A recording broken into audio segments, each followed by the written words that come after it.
Okay, well, good morning again. I want to continue talking about certain terms. I thought I was just going too long with global north and global south. That's where I left off. But I also want to talk about, I suppose, east and west. If you will, more so the west. But clearly, you should already be aware of what we mean by east and west. And one time it used to be the Orient and the Occident. So the Occident is the West, the Orient is the East. So those terms have kind of fallen out of favor. And matter of fact, depending on who you ask, Oriental may be considered, um, if you will, offensive. I don't know.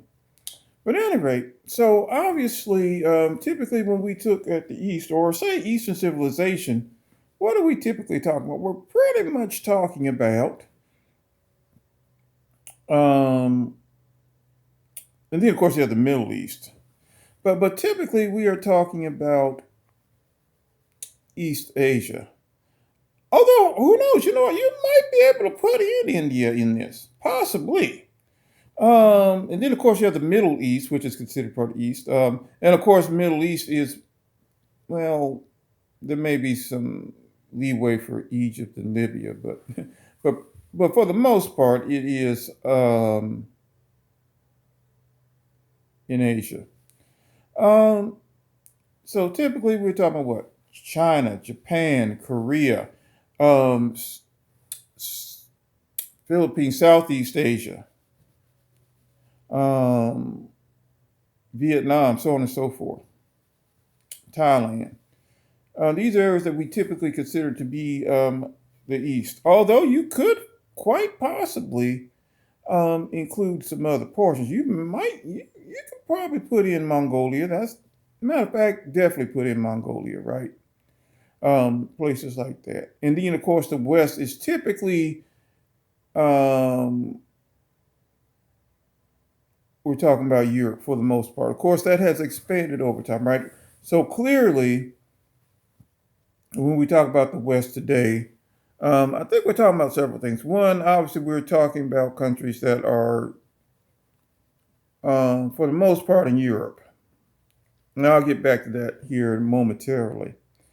But clearly, we're talking about Canada. Clearly, we're talking about the United States of America. And we'll leave aside countries that are developing for the moment. You know, possibly could include all the Western Hemisphere. Maybe shouldn't. I'm not sure. Well, clearly it's not in the East. But, and I think for the most part, I think we're good on that, right? You know, European countries, especially Western European countries, are considered the West. Um, Australia, New Zealand would be considered the West. Um, the United States, Canada would be considered, if you will, the West. Now, this takes us to an interesting part here.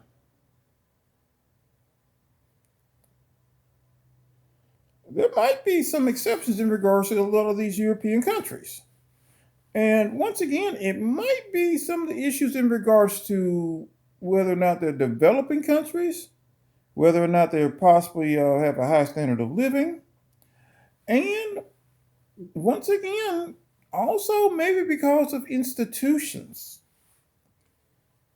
that some of these countries may be left aside on that. So, for example, the Balkans. Now, most of the Balkan countries, I mean, nearly all of them, most of them, um, probably, while European, might not be considered um, the West. You know, in you know, in regards to the institutions, perhaps might not be as the standard of living, um, and certainly in regards to whether or not they had a developed economy. Now,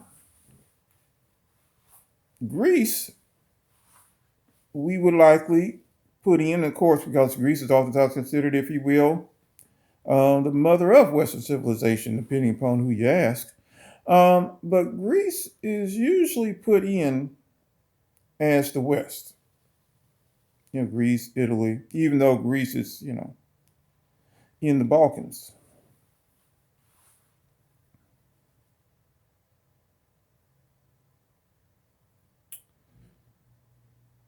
Would that be true of the Soviet bloc countries, or what used to be Soviet bloc countries, Eastern bloc countries? Yeah, not so much. And Russia. Now that gets interesting, right? Russia, Russia's in an interesting place, right? Because Russia is pretty much the largest country in Europe, if you're not including the Asia portion. And the Asian portion is the largest portion in Asia. But Russia oftentimes is not considered the West. And why is that? Now, there might be some questions. I mean, Russia doesn't have despite its size, it doesn't really have as big of an economy as you would think. But typically, that might not be getting Russia, excluded out of the West. Um, Standard of living that might come into play, maybe. Clearly, its institutions gets Russia in trouble. But you know what? I also want to dig back because for quite some time, Russia hasn't been considered this, part of the West. Um, Matter of fact, there might be some question. Well, what do you consider part of the East? And oftentimes, I usually hear people not necessarily saying Russia's part of the East as much, or as much as, or maybe the former Eastern Bloc, but not necessarily part of the East, like China, Japan, Korea are. Um, but rather, I usually hear it being considered not part of the West. Now, there were, if you will, and you may already be familiar with this, there was a time where Russia would definitely be considered part of the East in regards to its dress, the caftans and so on and so forth. If you go back to the days, well, even before, but of Ivan the Terrible, who, by the way, I've taught about Ivan the Terrible. I showed a video on Ivan the Terrible. I think I'll have a video about judging here soon. I will tell you that Ivan was pretty terrible. Woo! but nevertheless, his dress would be indicative of something that you may see in the East, but certainly not in the West. Um, Ivan the Terrible and other people, and of course the czars that would come after him. I guess under him, basically you get the term czar. Um, you know what I mean, right? I mean, in regards to obviously czar is a corruption of Caesar, but with that being said, there were attempts at fighting back at this. Um, One of them was Peter the Great, right? Peter the Great wanted to do several things, right? In regards to westernizing. I would argue to you, even though it's not explicitly put in, one of those was warm water ports he wanted to get, to kind of, and warm water ports that would kind of point west or, head out west. He wanted to, if you will, get rid of the style of the caftans and have skirts or, nothing that goes down too long on the body. Yes, I know I'm talking about a man. Also, and he might not be too happy with me right now, um, but in Russia, beards were common. And he associated beards with the East and with old Russia. And he wanted, if you will, what? He wanted folks to shave more. There's all kinds of stories. I'll leave some of those stories out, but some of them are pretty aggressive and gruesome, right? But obviously he had tax beards. He had put taxes on beards, and which wasn't nearly as violent as, as some of the other stories you may have heard. Now, when Peter the Great dies, a whole bunch of successors come, and it's a confusing mess. But eventually, you get to Catherine the Great, and Catherine the Great is trying to further this Westernization, right? I mean, Peter the Great was even educating himself in the West. She wants to further educate, if you will, herself, but also wanted to get, if you will, people to think of Russia as not an Eastern country, or at least Russia to be a Western country. So she definitely wanted to push that. And we see this dynamic that continues, right? I mean, we're talking about Peter Great. So what is that? So basically, we're talking about latter 1600s, 1700s, so on and so forth. But hey, you know what? You could even make an argument that a good deal of this is even happening in the 1800s. How well you know your music?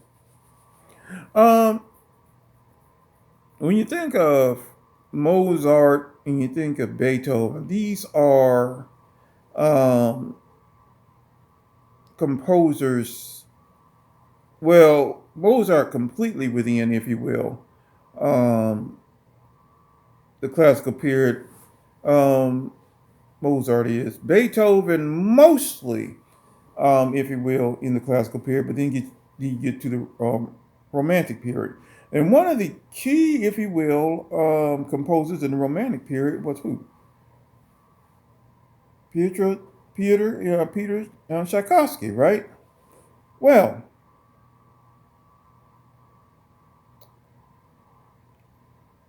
in Russia, you have, and Tchaikovsky's Russian, right? You know, the Nutcracker, the 1812 overture, which was about what was happening in Europe, not the War of 1812, but the Napoleonic Wars in Europe. All right, there's a fission here. There's a group called the Five, and the Five are not following Tchaikovsky. They're in some ways there's kind of a clash between the Five and Tchaikovsky. Well, why? Well, Tchaikovsky is like, hey, let's think of all the beautiful music we get out of what? Germany. Beautiful music we get out of Austria and other, if you will, Western countries, Western nations. So I am going to compose music in that style, in that vein. Well, what about the Five? The Five is like, hey, Russia's beautiful, baby. And so that's what we're going to do. We're going to have more, if you will, Eastern or what you may well hear as Oriental approaches, if you will, to our music. You know, I mean, hey, we're not Russian for no reason at all. So why not, if you will, infuse that?